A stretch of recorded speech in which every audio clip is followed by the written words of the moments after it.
Hi everybody, we've been given the system x raised to the power of 1 over 3 negative x raised to the power of 1 over 5 divided by 216 is equal to 1. We are expected to find the value of x, and x is an element in the real number. Now what I wish to do is foremost take the LCM for 3 and 5.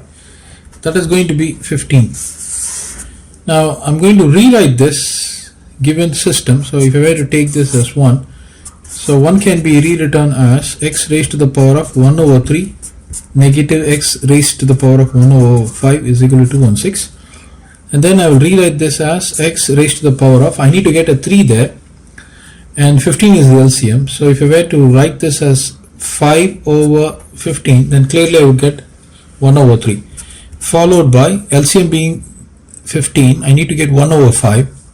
So I wish to write this as 3 over 15 is equal to 216, right? Now by the law of indices, if you have a raised to the power of say m over n, you can rewrite this as a raised to the power of 1 over n raised to the power of m, or you can rewrite this as a raised to the power of m the whole raised to the power of 1 over n. So all of these are possible. So what I wish to do is I would like to rewrite this as x raised to the power of 1 over 15, which is in turn raised to the power of 5, negative x raised to the power of 1 over 15, which in turn is raised to the power of 3 is equal to 216. Now let me take x raised to the power of 1 over 5 to be equal to some t. So if I were to take this as 2, therefore I can rewrite 2 as t raised to the power of 5 negative t raised to the power of 3 is equal to 216. I can take t power 3 out, so this would give me t squared negative 1 is equal to 216. Now let me write 216. Actually, what is 216? 216 is nothing but 27 multiplied by 8. 8 times 7 is 56, 5, 8 to the 16, 17, 18, 19, 20, 21, right? So this is nothing but 27 multiplied with 8, which is t cubed of t squared negative 1. Now what is 27? It's nothing but 3 raised to the power of 3, and 8 stays as it is, and this is t cubed times t squared negative 1. Now I can equate them. How is it possible? Because if a times b is equal to some product multiplied of alpha beta, then we can use the technique of guess and check in obtaining the value of a and b, right? But in this case it is straightforward. I can simply equate the quantities. So in this case clearly I can say t cubed is equal to 3 raised to the power of 3. The exponents are equal, so the base is equal to 3. Now on the other end, I got t squared negative 1 is equal to 8, and then this is t squared is equal to 8 positive 1, and then I've got t squared is equal to 9, therefore t is equal to plus or minus 3, right? So these are the values for t, but my t is actually equal to, where is that? X raised to the power 1 over 5, but t is nothing but x raised to the power of 1 over 15. So this would mean x raised to the power of 1 over 15 is equal to, I'm taking 1 positive 3, so this is what I've got, right? Now I want x, so what I will do, I will raise both the quantities to the power of 15, and that would mean x is equal to 3 raised to the power of 15, right? So if I were to raise this quantity 3 raised to the power of 15, my x is going to be 14348,907. So this is the value of x. Now I can understand that this is a straightforward question without much challenge. So this is one variation, right? But there is also another variation which I would like to bring to your observation. So in this case the solution can easily be obtained. All we need to do is to ensure that if we have a very odd looking index featuring as an exponent, we have to take the LCM and then perform the following calculations, or I should say manipulations, so that our x is obtained. Now, the much important question is, what if we are not able to fragment the right hand side in this way that I have shown you? Well, there is an answer for that also. Let me give you this question. Now, you got x raised to the power of 1 over 2 negative x raised to the power of 1 over 3. This is divided by 4 is equal to 1. So in this case, you take the LCM of 2 and 3, you get 6. That's fair enough.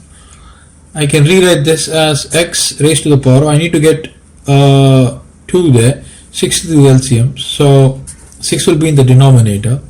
So if I were to place 3 divided 6 2 times. So this is followed by a negative sign, and x raised to the power of 1 over 3 should feature. 6 is the LCM. And I need to have 2 as the numerator. So this is what I've got. Now I can push this 4 to the other side, so I get a 4 there. I can rewrite this as x raised to the power of 1 over 6 raised to the power of 3 negative x raised to the power of 1 over 6 raised to the power of 2 is equal to 4. Now let me take x raised to the power of 1 over 6 to be equal to some t. So this will become t cubed negative t squared is equal to 4. I can take t squared out, so this is going to be t negative 1 is equal to 4. So from here, t squared is equal to 4. I am going to take t is equal to 2 plus or minus 2. I'll take the positive value. Now on the other end, of course, with this technique there might be some opposition. People may be asking or telling, why did you do this, right? Why you did not resort to this? So let me show you that. T cubed negative t squared negative 4 is equal to 0. Why don't you solve it in this fashion? Because the degree of t is 3, so 3 roots are expected. Of course, in this case I have just taken positive value for t. T is taken to be as 2. I have just negated the other value. T is equal to negative 2. Now you will understand why I did this. Now in this case also there will be an argument that I should have actually obtained an equation or a system in this fashion. T cubed negative t squared negative 4 is equal to 0. Then go on to solve it and then find 3 roots r1, r2 and r3. But I do not consider this to be necessary. But in the interest of giving that information, let me just start off to solve this. Now usual way to solve this is to obtain or to rewrite negative t squared as negative 2 times t squared, positive t squared, negative 4 is equal to 0. Now clearly when you add negative 2 times t squared with t squared, would give you negative t squared. So that's fair enough. So now let me club these two together. If we were to club these two together, if we were to take t squared out, this would give me t negative 2, and that's followed by t squared negative 4 is equal to 0. So from here I can rewrite this as t squared of t negative 2 followed by t negative 2 times t positive 2 is equal to 0. Now if I were to take t negative 2 out, this is going to give me t squared followed by t and 2 is equal to 0. Now I can use the algebraic property. If a times b is equal to 0, then a is equal to 0 or b is equal to 0. So by this I can take t negative 2 is equal to 0. This would mean t is equal to 2, which I have already obtained here. But on the other end I've got t squared positive t positive 2 is equal to 0. Now you might be tempted to solve it. So if we were to solve it, since we have come this far, t is equal to negative 1 plus or minus root of 1 negative 4 times 2, 8 divided by 2, which is equal to negative 1 plus or minus root of negative 7 divided by 2. What is this? This is nothing but complex. This will produce complex roots. But we are not looking for complex roots, we are looking for real roots. So this is actually out of the question, and that is the reason, though there are two roots being present here, I have directly reduced them to t is equal to 2 from here. And then the claim is, let me just give you the claim. From this clearly we see that there is just one real value, but from here t is nothing but x raised to the power 1 over 6. So let's get that also done. Now since t is equal to x raised to the power 1 over 6, this would mean x raised to the power of 1 over 6 is equal to 2. I raised both the quantities to the power of 6, so this would be 6 gets cancelled, x is equal to 64. Now this is a real value.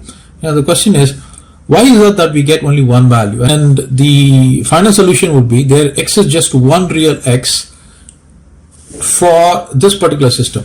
Now it's easily visible. Why do I say that? Now let me just give you this information. Now apparently this is the most important part of the problem. So why is it most important? We need to justify that x is equal to 64 is the only possible solution for this particular question. Now this justification can easily be provided by means of the graph. Now foremost, let me just write down the question. We got x raised to the power of 1 over 2 negative x raised to the power of 1 over 3, and that's divided by 4 equal to 1, right? Now this can be rewritten as x raised to the power of 1 over 2 negative x raised to the power of 1 over 3 is equal to 4. So this is the system. Now the claim is this system is solvable only for the value of x being equal to 64. In other words, why there aren't other values that can solve the system? For the very fact that x raised to the power of 1 over 2 is a strictly increasing function. And if you were to consider x raised to the power of 1 over 3, this is also an increasing function. Now let me draw the graph and show it to you. So this is the graph, and exactly at 0, x raised to the power of 1 over 2 will be 0. And at 1, let me draw this point 1. And at 1, it will hit the point 1 here. So if this point is 1, at 1, this is going to be 1 comma 1, right? And if I were to hit 4, let me draw this stretch. So this is x-axis and this is y-axis, and 2, 3, approximately if this is 4, at x is equal to 4, it will hit the point 2, right? Let me take this as 4, at x is equal to 4, it is hitting the point 2. So this is the graph for x raised to the power 1 over 2. Now the much important question is, what would be the graph for x raised to the power 1 over 3? Now clearly when x is equal to 1, the graph will hit this point at 1, but apparently the graph will actually be a little bit different. Now let me just show you that difference. X is equal to 0, it is going to be passing through the origin, that's fine. When x is equal to 1, it will hit 1. So this was another point. But if we were to stretch this and take the point 5, 6, 7 and 8, when x is equal to 8, it is hitting the point 2, right? There is a hit here at 2. If I were to draw this, it would be something like that, because only at this particular point it hits 2. So it will come down and it will move out like this. This will be the graph.